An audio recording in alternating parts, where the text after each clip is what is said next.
California with Vicki Lawrence. I was on her show, and the girl from Crystal Bernard from Wings, the blonde, she was on there, and her dad is a minister, I think he is, and he rides a Harley. And my California friends were in the audience, and they came up to me afterwards. I was so nervous. I was really nervous. And I told my mom, and she says, well, my mom flew in from Phoenix because that's where they live. She says, well, have one drink before you go on stage and calm you down. So I had a double. Because I knew I was only one, though. So I got on there, and afterwards my friends are saying, that's the best we've ever seen you. Oh, you were just talking so natural. I go, absolutely. I said, it was absolute vodka, actually. They were saying, you did so good. I said, well, I think I found the secret of how to relax and talk on the show. But that was fun. And then the very first one we did wasn't Kelly and Company, or might have, can't think of the name of it, but it was out of San Francisco. We flew to San Francisco, and Hazel Cobb was there. She was the motorcycling grandma. She was out of Hannibal, Missouri. She rode the perimeter of the United States and wrote a book on it. Wow. She was on Johnny Carson. Yeah, no, the perimeter. The whole perimeter. Oh, wow. And she had waved to the motorcycle grandma on the back of her tour pack. You know, so we did a story on her, and we got to be friends. So she was at this show, and who else was there? Rusty from the movie Mask. Oh yeah. Oh yeah. She was there. That's the first time I met her. And then these gay girls that had a club out there. I can't remember. I can't think of the name of them. Something like Leathers and Blues or Tribal or something. But very pretty girls, very nice. And then my ex-partner Chris with the magazine, we were sitting on the stage, and somebody said something about the girls, and Hazel goes, "What? They're what? They're what?" I go, "They're lesbians, Hazel. They're lesbians." She goes, and at the time they're turning the stage around, oh, no. and the curtains open, and she goes, "Oh, lesbian." And then there's these guys sitting in the audience with these short sleeves and big arms, and I was married at the time, so Chris was married. Well, you know, you still look once in a while. And all of a sudden I look at their name tag, and one was Marjorie, and one was another, and I'm like, that's a woman, isn't it? But halfway through the show, I realized everything was about these gay girls, and I thought, they're going to think our magazine is for gay women, and you know, we're having enough trouble getting out there anyway. So I made the comment that on some of the motorcycle rides, our husbands or boyfriends go with us. So afterwards, we went back to Rusty's apartment.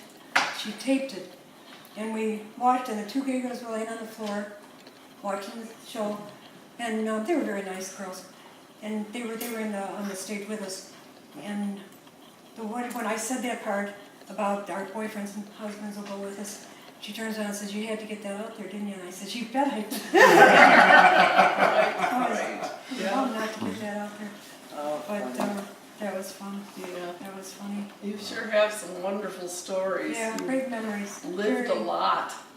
The Malcolm Forbes and Liz Taylor, Shock Harley Davidson in Pennsylvania called me, and she said, Malcolm Forbes bought a Sportster, and he had it painted for her Purple Passion perfume.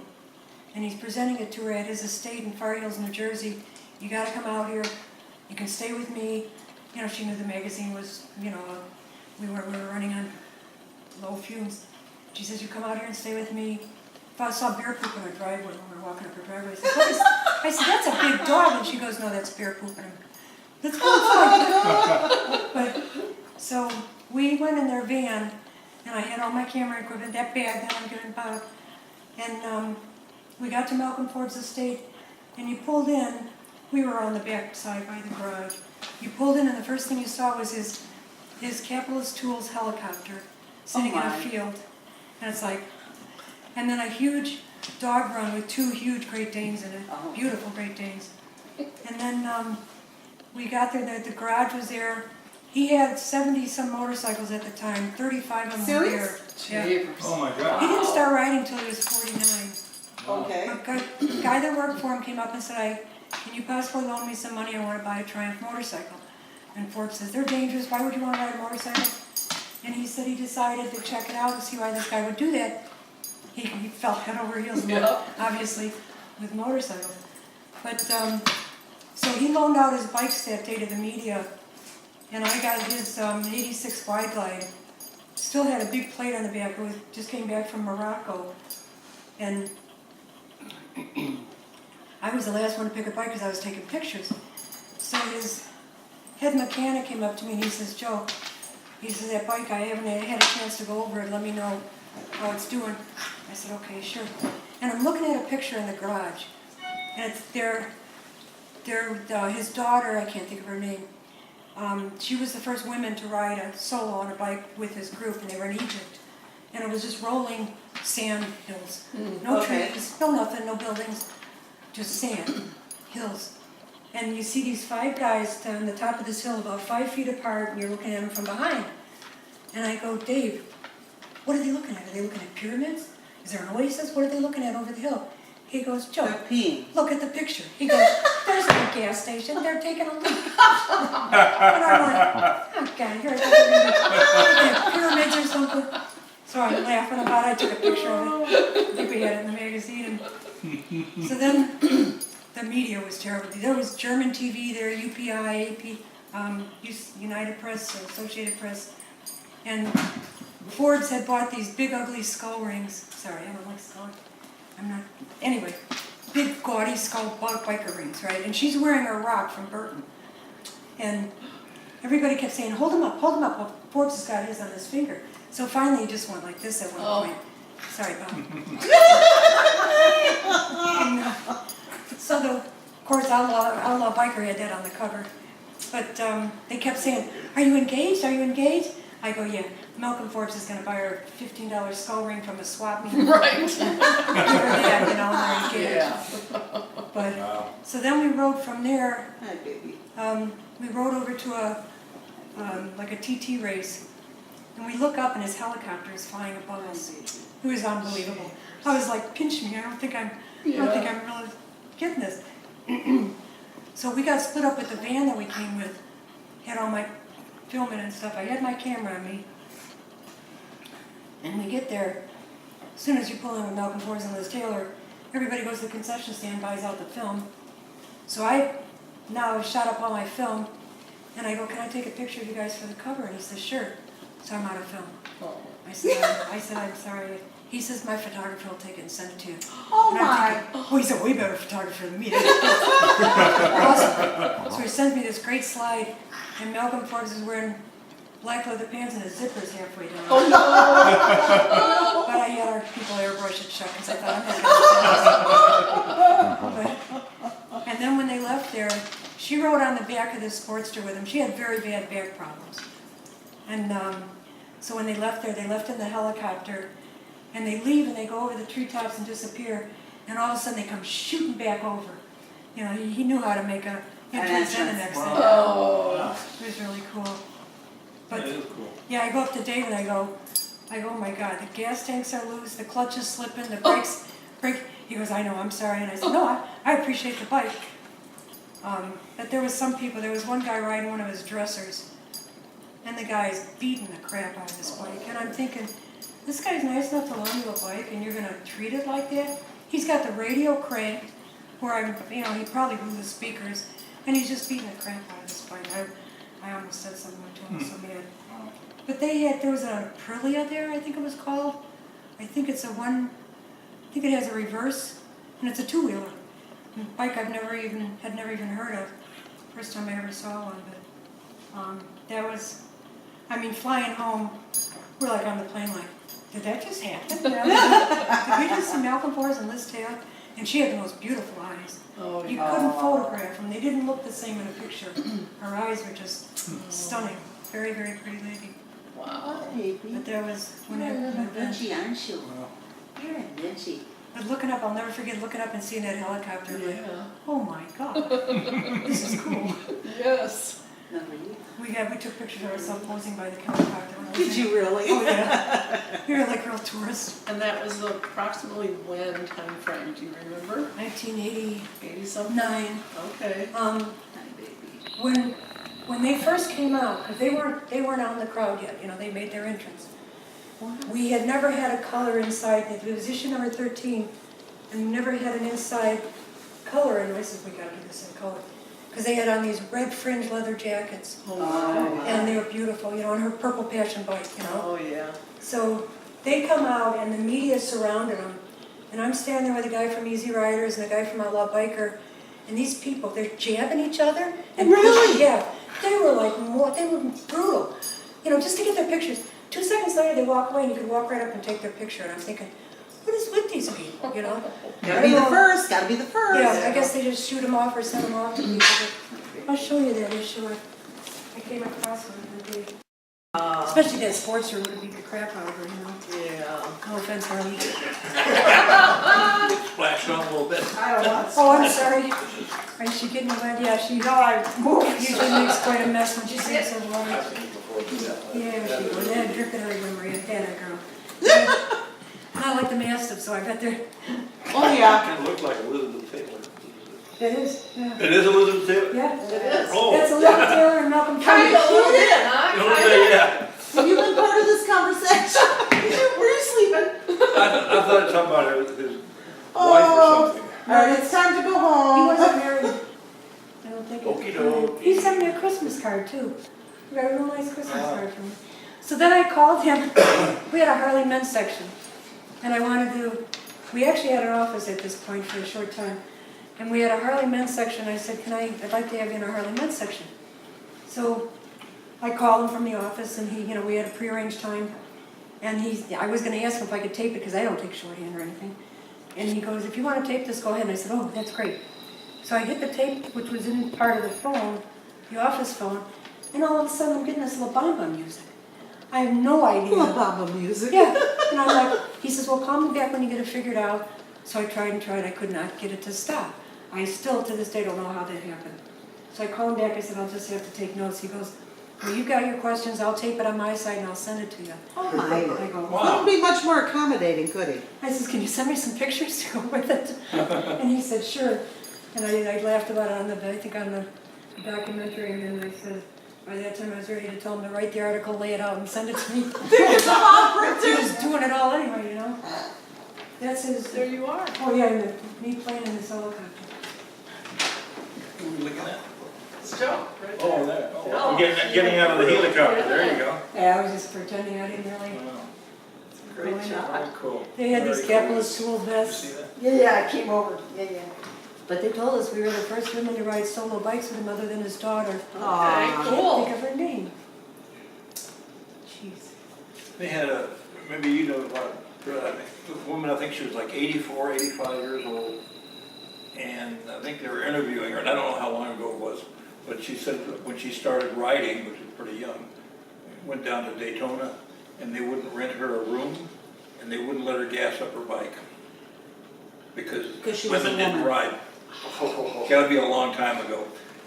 But the other one I think is fascinating, the sisters that rode cross country, Van Buren and they got sisters. arrested for wearing pants. In public. Yeah. No. Eight times they got arrested. Yeah. For wearing pants? Yeah, in public. They had to make their own clothes to go on that trip. It's an awesome, if you can read about it. I did a story on them, and I did a story on like the history of women in motorcycling. I'll try and find that issue.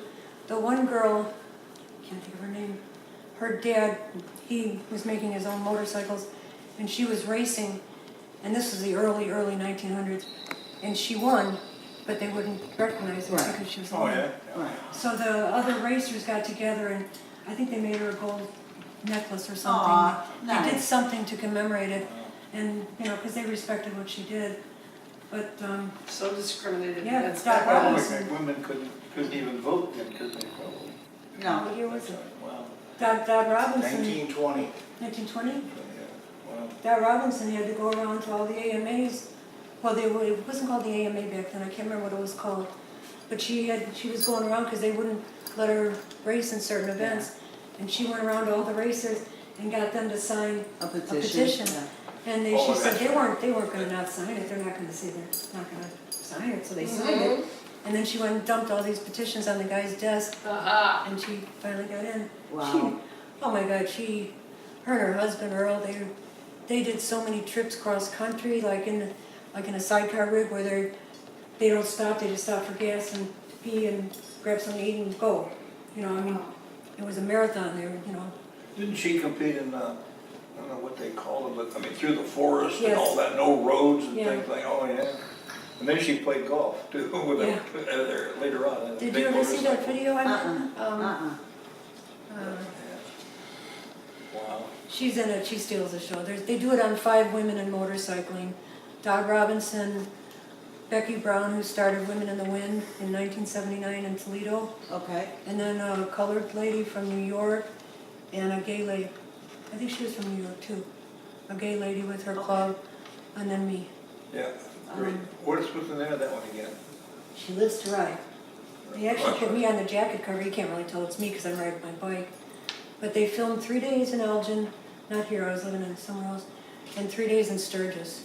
Oh, And that was cool because they got, I used to do a ladies' ride in Sturgis every year. And so they were there for the ride, and it oh, nice. was beautiful. It's the most well-coordinated ride I ever had because they had walkie-talkies and stuff. And you were dressed appropriate, right?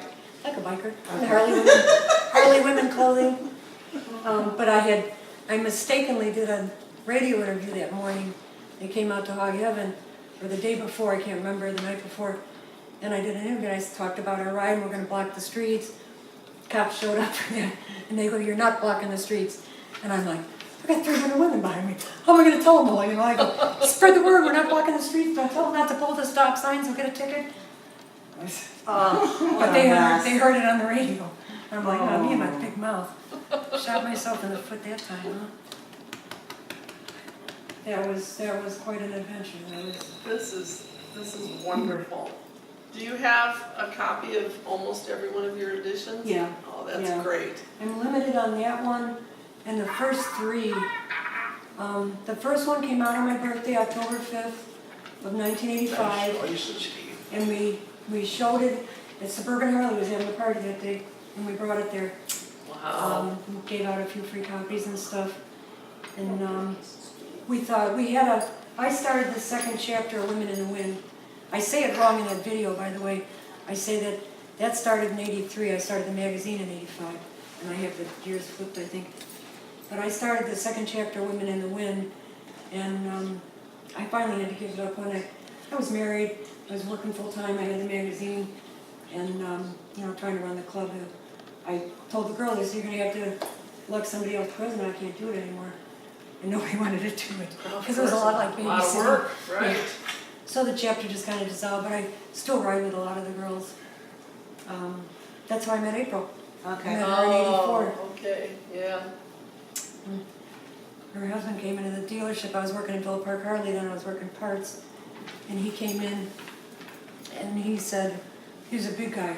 He goes, "My wife rides." And I'm like, okay. 'Cause Okay, I used to get blamed for that a lot. There was people that did not like me on a motorcycle. Oh, really? Oh yeah. Yeah, I got a lot of stuff. You need to go outside? Oh boy, we spot something. I think There there's was a squirrel or squirrel. something out there. There actually was a squirrel going along the outside of the fence. Yeah, I see him. Joe's in a lot of the pictures on the inside. But yeah, back then, Point. I started riding in '67. And I just wanted to ride. I wasn't trying to be defiant or prove anything. I just enjoyed it. I did not like the back. I rode on the back 3 times. Scared the shit out of me. I didn't want anything to do with it. I said, it was my first husband, and I said, "You go ride." I was drag racing cars at the time at Oswego. And I loved that. Oh, I did too, yeah. I was hooked. I had a 283 with a quad. It was a boat, it was an Impala.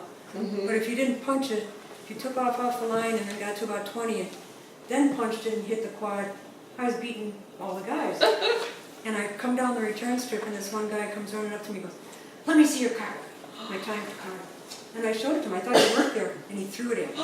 And I realized he was my last race. He was And jealous. I was 17. He scared me. It was enough to throw me off, and I punched it off the line and blew the race. But I loved it. Oh my God, I loved racing. And then I got into bikes, and I was like, well, I can only do one. But I had a couple of all women's heart drag races in Sturgis. First one was in Belfouche, my friend Big Rich, he ran the AMRA, American Motorcycle Racing Association, and he used to be the national president for the Henchmen. Great guy. He had a King of the Hills race, and he says, why don't you have a Queen of the Hills, and then whoever wins each one will have them race each other. Oh, And the Queen of the Hill won. Pam, wow. I think it was Pam Cummings that year. Cool. And I wanted so bad to race, but I was sponsoring it. But there was only 2 people in my class, because I called S&S and I told them I was going to be racing out in Sturgis and doing stories on it. So they sent me some cam, it's an S&S card. And got my heritage going a little faster, get out there. And I told the girl I was racing, I said, mine doesn't count. And she was a professional racer. And her husband, they were from Tennessee, I think, or Kentucky. And her husband comes over, he says, I'm going to let some air out of your back tires so you can get some more traction. And his wife goes, if she beats me, I'm going to kill you. I didn't beat her. She was very good. I was pretty close. But so I got a 2nd place trophy. Cool. I came in 2nd on 2 people. Wow. Wow. Joe, geez, Joe. But that was fun. Then he goes, don't you forget when you leave here, you got to find a gas station. And I said, I won't forget, because I was by myself at the end, because everybody gets... So then we had our Harley Women's Party. Was it the drag racing one? We had our Harley Women's Party. I would like lots of times do field events, and we'd have a Harley Men contest. And we had a Rottweiler get in at the one time. He was beautiful. But it was fun. It was hard to get the guys on the stage. It was like pulling teeth. I'm not kidding you. We had to drag some of them up there. And then, once they were up there, they had a ball. Right. But you got to get them up there first. It was like pulling teeth. But we'd have a fashion show. Burn River Band from Cleveland, Ohio. Stan would come out. Stan. She's going to be on the pictures. His name is Stan. I got chemo brain still, I think. He would come and play for me every year. He played at Buffalo Chip, but he didn't play during the day. And he says that's the only time he could bring his kids to one of the events he was playing, because he knew it would be clean. Yeah, nice. And he'd get a good meal. Yeah. So we'd start out with a ride in the morning, and we'd go for a ride. That was always very nerve-wracking, trying to keep a pack of bikes together, down in Sturgis like that.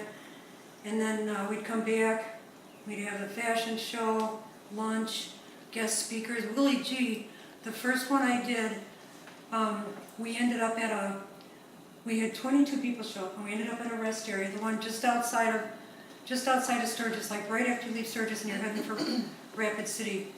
And we're sitting on the hill, and I'm looking and I'm thinking, it was pretty crowded in there anyway, and I'm thinking, where are we going to go with these people if we outgrow this by next year? Well, somebody brought me over to Hog Heaven, this guy Cycle from California. He came and got me, he said, I want you to meet somebody. And it was the Walkers, Herm and Kathy Walker. And they started Hog Heaven, just outside of town there. And you go there and there was like 8 people walking around. It was their first year, nobody knew about them. She says, you come here, you can stay here free, I'll give you... She had booths set up like garage doors. So when you left, you could close the garage door and leave. Nice. And she said, you can have a booth, I'll give you a little cabin to stay in, because I know you got camera equipment with you and stuff. Didn't have a bathroom, but it was an indoor, and I could lock my stuff up. So we started going there, and so that's where we had our Harley Women events. We had a place to have them and everything. Right. It was great. We did a lot of them there, and she passed away from cancer, unfortunately. She went down hard, but nice. So you said the first year there was about 8 people walking around. What happened in the next year? And the next year it was better. By the 3rd year it was full. Wow. Yeah, it was full. But it was great. They had a real strange road ride. It still is a strange road riding in, because there's slopes on both sides of the gravel road, and you get even close to it. Oh. The one year bikes are dropping like it was unbelievable. You'd put your bike on a kickstand and walk away, and all of a sudden it's flopping over. It was the weirdest thing. I don't know. I was just goofy. Lori dropped hers. I dropped mine. John Smallwoods went over. Several people had their bikes flop over, but the one year Flip Wilson came there, and he had his wife Geraldine, I think, Probably, it's probably called it, yeah, He because used that to was do his, yeah, he And did then riot. Rusty used to show up every year for mass, and she was clean and sober for quite a while. You know, the kid in the movie that played his nephew that was gonna go to Europe with him in backpack, that was really his brother. Oh, But they didn't have enough time to include him in the movie. He was gay and he died of AIDS. She watched both her kids die. Ugh. I can't even. So it left her some bad scars. You know? Mm-hmm. She was clean and sober for quite a while. Towards the end there, the last time I saw her, I could tell she had started yeah. partying again. And I haven't talked to her since. I don't know what happened to her. She was doing psychic readings, I know that. Oh. She was a character. She is a character. Hopefully she's still out there. What a character. And everybody asks her, does the real Gar look like Elliot, what's his name? Sam Elliott. Sam Elliott. Remember? Yeah. He played her boyfriend. Yep. And she goes, not even close. Her picture's right up there. I got it out next to that vase. But yeah, a lot of memories are unbelievable. Some of the same girls used to show up in my ride every year, you know, and guys and girls. I think we got as many guys as we got girls. Okay. They would come to see what we were doing, you know. Of course. And then we had the one, oh, this was the most fun. We should do this around here. We did a, you know, the weenie bite? Oh, the You know weenie the bite? No, You don't know what a weenie bite is? no. When normally a girl on the back of the bike, and you go under a clothesline and there's a hot dog hanging down. Oh, Yes, yeah. yes, okay. We did Got it with the man on the back. Ah. They had a ball. I mean, it's slapping them in the face. Their beards are full of mustard and ketchup. Yeah. It was hysterical. Oh my God, it was fun. Then we had this one.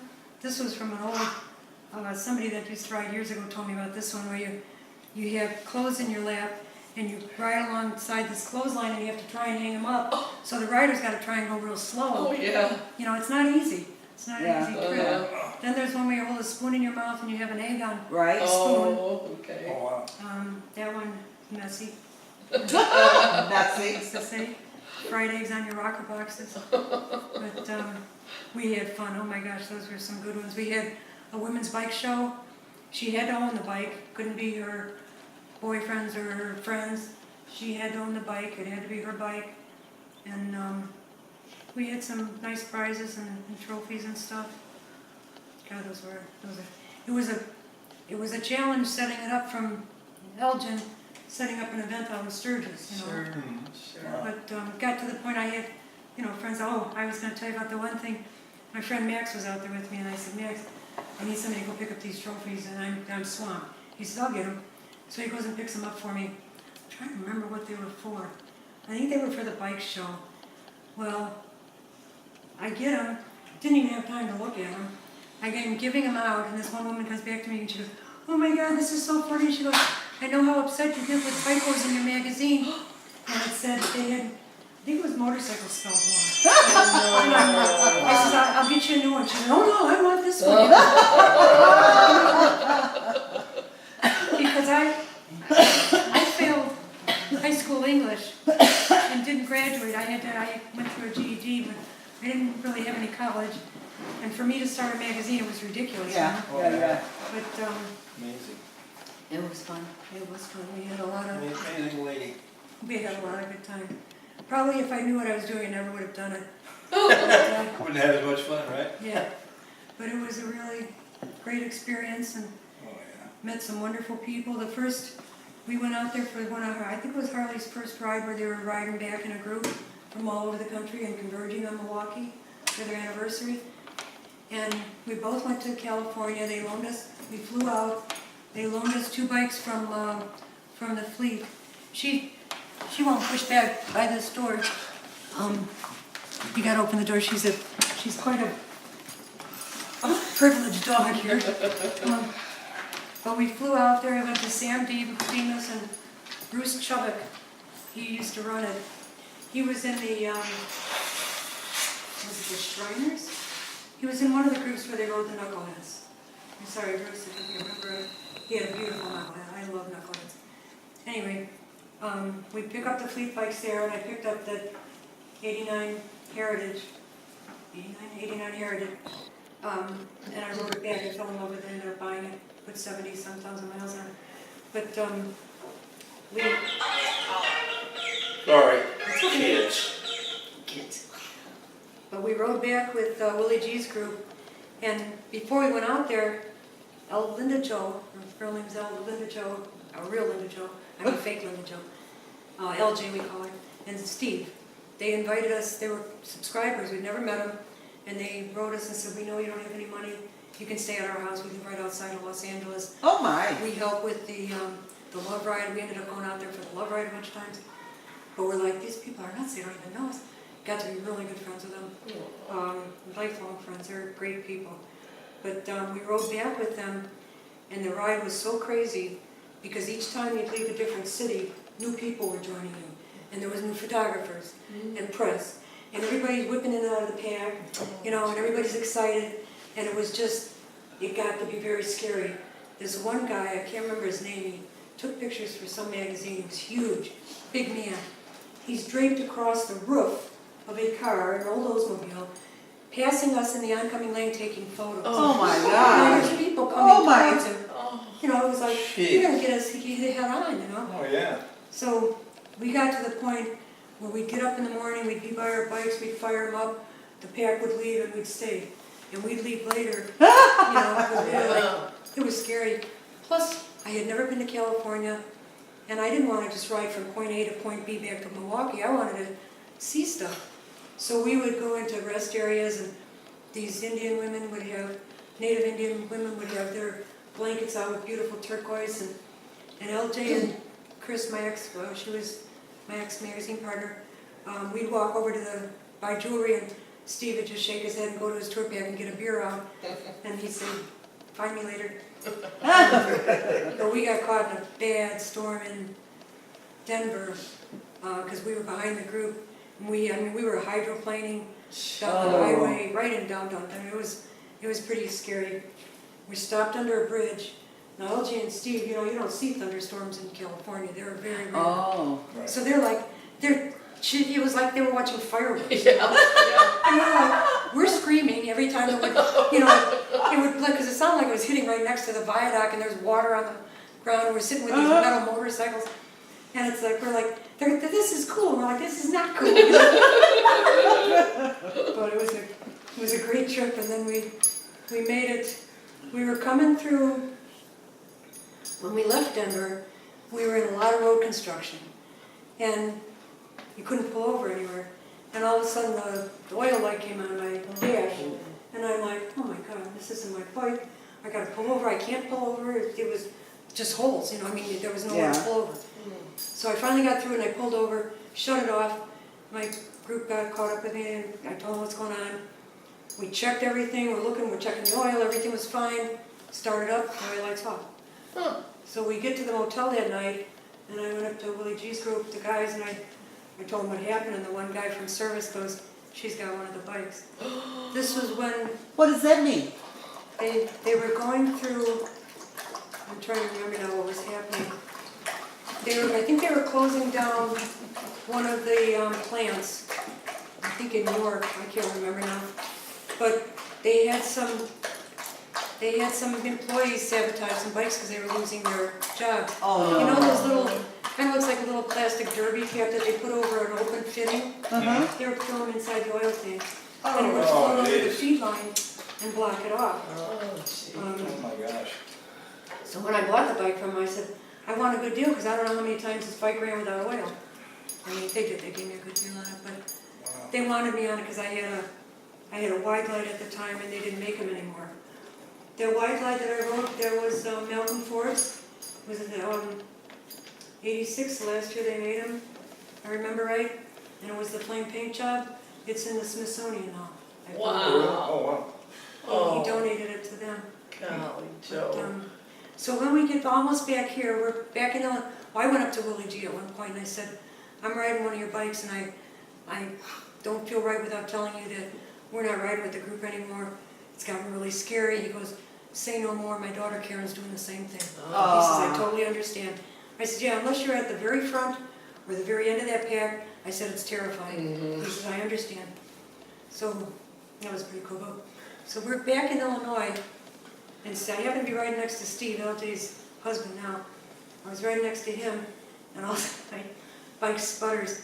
Well, I was used to a wide leg with those big tanks, and I just rode back from California, so I should have been used to this bike, but I didn't. I was running out of gas. And, so we pulled over and I said, I ran out of gas, Steve. He goes, put it on reserve. I said, I've been on reserve. Is that bad? I was trying to tell you, but there was no place to stop. There was no gas station. We were out on the highway where there was nothing. Oh. I mean, I would have gotten So off what did you and guys do? got gas from one of their bikes. Oh, Oh, God. nice. Siphoned it and, oh, gee. Wow. Wow. It Such was just the look stories. just the look he gave me. He's like, what's going on with the bike now? What's going on? I'm out of gas.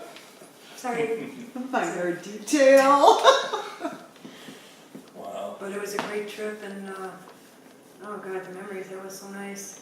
And then I'm in Milwaukee now on this bike, and it's got blue manufacturer plates on it. I think I still have the plate somewhere. But it's got blue manufacturer plates on it. And I hear people on bikes next to me go, she must work for the company. And I was like, Oh. no, I don't. It's a fleet bike. But they loaned them out to do test ride, you know, easy riders, you know, everybody do a test ride on a new bike that came out.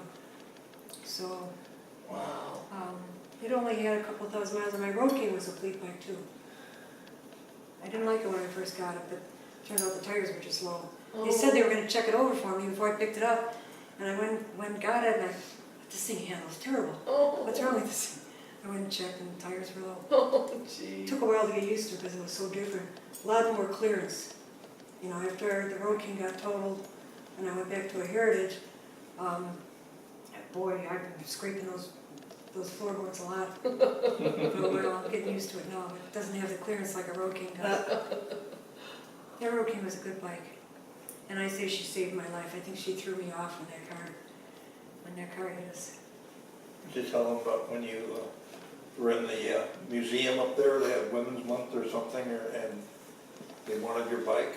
Why don't you tell Yeah, us? there was, I was still, we were working at Suburban or City Limits, and they started that thing in May, first couple of days of May, I think it was, where they did a women's thing. It was Women's Week or something. And I can't remember how they called me, and they had the bike up there from Raiders of the Lost Ark, or something. They had your bike, they came and Well, got they your did, bike? yeah, I rode it up there Okay. and dropped it off, and the guy's looking at it. They put me in an elevator with the bike. We're going up, and he's looking at my bike, and I had quite a few. I had like my bug collection on the other side of the mirror, and I said, "That's my bug collection." He goes, "This thing's dirty." He says, "This thing's got 90,000 miles on it. I ride it, you know." I says, "We just shine it and put it in the garage." And he said, "I thought, well, if you don't like it, clean it, you know." You can I don't think I said that to him, but my bike was on display. You walked in the museum, and there's like a long thing, and it was right there. And there was my baby on display with Oh, her. God. And they had a cutout of you too. Yeah. Right? If you walk in, it's like, I know her. And they had stuff about the magazine, and that was very nice. Wow. It was really nice. I saw Bill Davidson at that one. He gave a speech. The Davidsons are so nice. Karen, daughter. Michael is the other son, but I don't know if he's working for Harley or not. He wasn't really involved back then. Real nice kid. But Bill has always been a really good guy. And Karen, his sister, and Willie and Nancy. Because I had trouble with, there was a guy in Texas. We had our Asphalt Angels logo. I'll show you one of them. And this guy in Texas used our design on his shirts. Well, this guy was very, very well off, very wealthy. Well, we would have had to go to Texas, hire a lawyer to sue him, and he would have, you know, he had money, we didn't. Yeah. So I called Harley and I said, one of your licensees is using my logo. Right. And the guy, Tom Parsons, he was their lawyer. And he said, he kind of blew me off because basically they were making a lot of money on selling this guy's shirts, and they weren't making money on me. Right. I paid $1 a year for my license, Harley license, and he paid big bucks for that franchise. But they knew I didn't have it, and I was nothing but free advertising for them. I was getting women into motorcycling, I was getting on TV interviews and cable interviews and newspaper articles. You know, that was giving them a ton of free advertising, so they wrote that off as, you know, equal. But, so I was in Daytona, and I had a big fight with Tom on the phone. And I was in Daytona, and I went up to Willie and Nancy, and I said, you always told me if I had a problem to come and see you. And he told me his room number, and he says, Connie, we'll be there this afternoon. So I went to their room, and I'm telling them what's going on, and Nancy's so sweet. What are you gonna do? Willie, you gotta do something. He can't do that to her. You gotta do something with that. I just love her. She's just wonderful. And he says, don't worry. So I got a call the next week. It was Tom Parsons. He says, he's just talking like everything's fine. Oh, and the next time you got a problem, you don't have, you can just call me directly. And I'm thinking, I did call you directly. So we used to get a lot of prisoner mail. We did a survey once, and we asked people, because we were doing this for advertising, we asked people how many people read their copy of Harley Women magazine. Because that's readership, and you can, instead of saying you sold one copy, you can say, well, 3 people read that copy.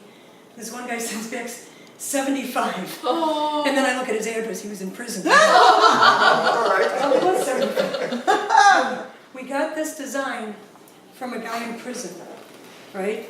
Now, if you saw the original picture, it was detailed to the acorn nuts on the primary cover. Oh, wow. And I'm like, man, this guy's really good. So we make all these t-shirts. We had the trip from hell in Daytona one year. That's a long story.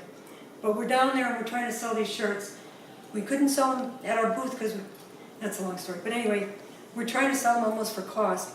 Well, a guy from Easy Riders, Kim Peterson, comes up to me. This is how I met Kim. And he goes, we should sue you for that. And I go, what? And he goes, that's our picture. He said, that's my picture. I took that picture. I go, what are you talking about? I said, I got this from a guy in jail. He goes, well, he got it from my magazine, and I took the picture. Wow. And I said, I did not know that, Kim. Oh, so in the my. next issue, we had just put this out. They were selling these shirts. Oh. Next issue, we print a retraction. We're not going to sell the shirt anymore. This is what happened.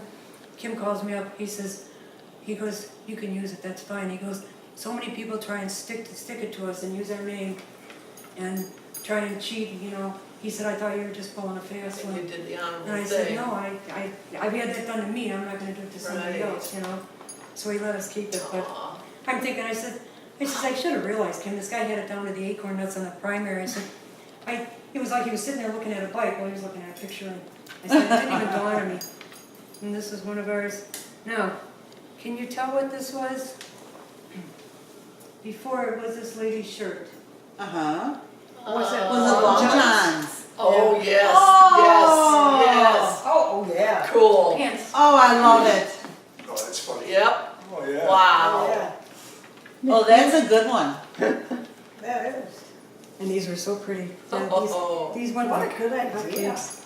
Somebody must have gotten a hole in the crotch and said, what can I do with this? Yeah. Oh, no, that is a good Yeah, one. that's a Isn't good that idea. neat? Yeah, yeah. You want some more Oh, I scratch? like But we that. should do, I know the guys will like this. We should do a Ladies of Harley field events where the guys are on the back of the bikes. I'm telling you, it was gas. We had I think the guys had more fun than we did. Yeah, yeah. And at first Yeah. they kind of looked at us, like, I don't know about this, but they had a ball. Oh my God, it was funny. Can't remember, we did the clothesline thing, the weenie You know, we bites. need like bikes. The girls were on the front, and the guys were on the back, and it was a lot of fun. I see Julie's husband rides on the back of her bike. Yep. Yeah. Kidding, yeah. Yep. And that's when she first learned she had them already on the back. Yeah. Oh, Right. my Yep. gosh. Wow. Yep. Breaking that heart. Oh, yeah. April's husband, she learned how to ride, and he took her to Colorado. She had 300 miles of riding experience on her. Oh, my. She said she was having trouble on hills letting the clutch out. This was 1984. So he'd come up behind her and he'd wedge his foot under her rear tire. Oh. No! Oh, geez. Because she was slipping, she wasn't used to the clutch Quite yet. getting going, yeah. What? I'm not paying attention to you? I am so sorry, Princess. Princess Leia. I should have named you Princess Leia. Huh? Maria Giovannoni. She got a bath yesterday just for you.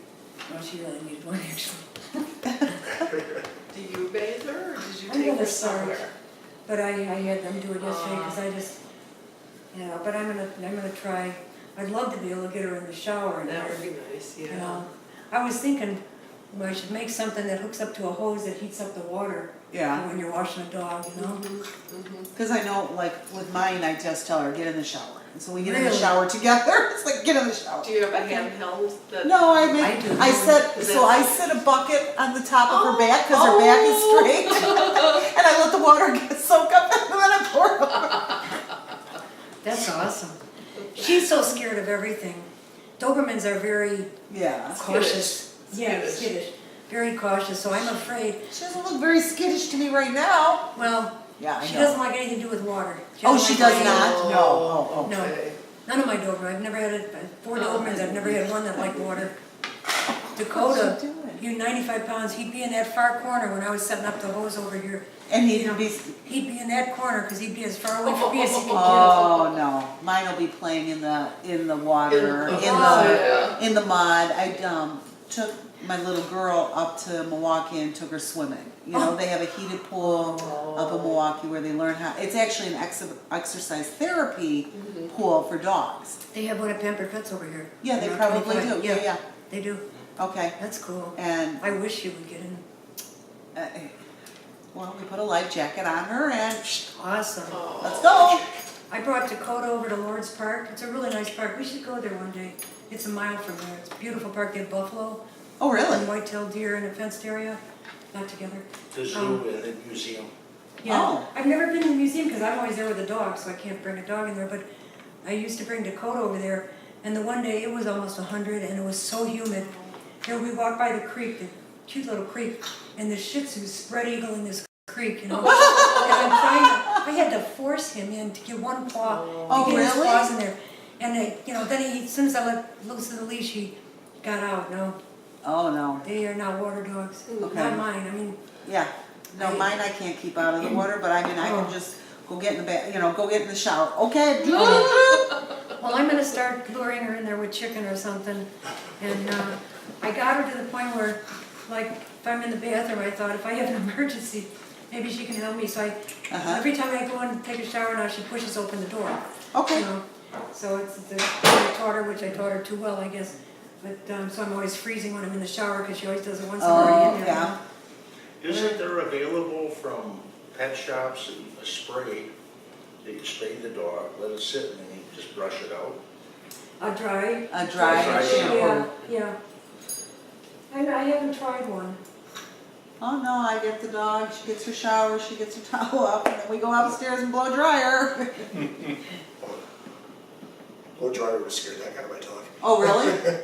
The only thing that really aggravates my dog is the Dremel tool for her nails. That would do it, yeah. That's like, just stop it. I was Hold lucky. still. I had a sidewalk alongside a fence. Uh-huh. And my neighbor had dogs, so they just run back and forth on the sidewalk and I took care of her nails. That's wonderful. Oh, really? Yeah. Okay. Dakota, when I'd take him in to get his nails trimmed, we'd go to PetSmart, and 95 pounds, he'd lay down on the ground. He didn't have an ounce of fat on him. He was a big boy. And he'd suck his feet under his body. You'd look at him and say, "Where's your paws?" You have no feet. You know, he knew what he was there for, and he was not going to let you. It would take 3 of them. He Yeah. wouldn't growl, he wouldn't snap. He just resisted as much as he could. But he'd finally get his nails trimmed. But he did it every time. Those paws were gone. It was like a turtle. Yeah, what should take 15 minutes, Yeah. I think it took me an hour last week. Very. You ready? Terry, you ready? Sure, Ready? anytime. That's my Ready? sister. Before we wear her out, It was Joe out about totally? Yeah, we don't want to wear you out any more than we already Oh have. gosh, this was. Plus, you did all wonderful. that cleaning this morning. Hey, my house needs it. I'm This is fine. slowly. Boy, did I wonder. Oh, don't look under that chair. It's a nightmare. It's the one chair. What?